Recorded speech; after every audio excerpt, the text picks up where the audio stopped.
นาะแต่ประเทศไทยเกิดว่ามาปี1939วันที่ 4 สิงหาคม 2026วิทยาคารตำรวจประชาชนกระทรวงป้องกันความสงบจัดพิธีหวนคืนมูลเสื้อวันเกิดประธานสุภานุวงศ์ครบรอบ117 ปีวันเซ็นสนธิสัญญามิตรภาพการร่วมมือครบรอบ49 ปีและการสั่งตั้งสายพัวพันการทูตลาวเวียดนามครบรอบ64 ปีเผยแพร่เอกสารโดยพันเอกปริญญาเอกจิตวิสัยแก้วมณีวงศ์และพันเอกบุญเฮียงสอนสมบัติห้องหัวหน้าอำนวยการวิทยาคารตำรวจประชาชนมีนายและพลตำรวจพร้อมด้วยนักศึกษาเข้าร่วมพันเอกปริญญาเอกจิตวิสัยแก้วมณีวงศ์ให้ฮู้ว่าท่านประธานสุภานุวงศ์กำเนิดในครอบครัวเสื้อเจ้าที่มีความพร้อมเพรียงทางด้านต่างๆในการดำรงชีวิตแต่เพิ่นได้เสียสละมาเป็นสามัญชนนำพาต่อสู้กับจักรพรรดิลาวเมืองขึ้นทั้งแบบเก่าและใหม่เพื่อกอบกู้เอกลักษณ์ของชาติและในชีวิตเยาว์วัยเพิ่นก็เป็นคนดุมันขยันทำเฮียนและมีพรสวรรค์หลายด้านในขบวนการต่อสู้เพื่อกอบกู้เอกลักษณ์มาให้ประเทศชาติและประชาชนนับตั้งแต่ปี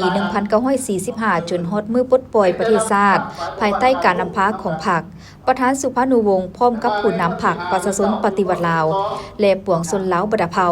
ได้ต่อสู้อย่างบ่ฮู้อิดฮู้เมื่อยและเต็มไปด้วยความเสียสละอันสูงส่งผ่านระยะประวัติศาสตร์อันละเอียดละเอียดที่สุดเป็นการต่อสู้เอาเป็นเอาตายระหว่างกำลังหักชาติของพวกเขากับพวกลาวเมืองขึ้นและลูกแหล่งตีนมือของพวกเขาในวันที่1หาวันที่2ธันวาค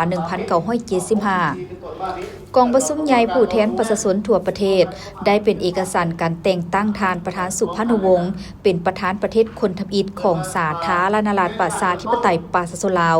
และเป็นประธานสภาประชาชนสูงสุดนับแต่ปี 1975 หา 1995ท่านประธานสุภานุวงศ์ได้นำพาประชาชนผ่านผ่าอุปสรรคต่างๆในระยะข้ามผ่านนำพาประชาชนดำเนินภารกิจเปลี่ยนแปลงใหม่และนำพาประชาชนสร้างสรรค์พัฒนาประเทศชาติให้เจริญรุ่งเรืองเถิดละก้าวพร้อมนั้นท่านยังได้บันทึกความทรงจำเป็นข้อความตอนหนึ่งไว้ว่าเฉพาะข้าพเจ้าแล้วตั้งแต่อายุ13 ปีข้าพเจ้าได้ตัดสินใจว่า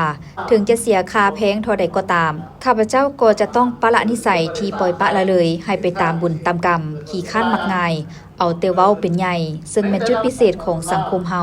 และของบรรดาชาติที่สุดโทรมอันจะต้องกลายเป็นเหยื่อให้แก่ฝูงสัตว์ให้ในที่สุดจากนั้นพันเอกบุญเฮียงสอนสมบัติก็ได้หวนคืนวันเซ็นสนธิสัญญามิตรภาพการร่วมมือครบรอบ49 ปีและการสร้างตั้งสายพัวพันการทูตลาวเวียดนามครบรอบ64 ปีเพื่อให้นายและพลตำรวจอ้อมข้างวิทยาคารตำรวจประชาชนได้รับรู้อย่างลึกซึ้งถึงสายพัวพันหัวมือแบบพิเศษระหว่างสองชาติลาวเวียดนามเป็นการพัวพันฐานไอ้น้องสนิทแน่นและเต็มไปด้วยความหักแพงช่วยเหลือซึ่งกันและกันประเทศไทยเกิดว่ามาปี1939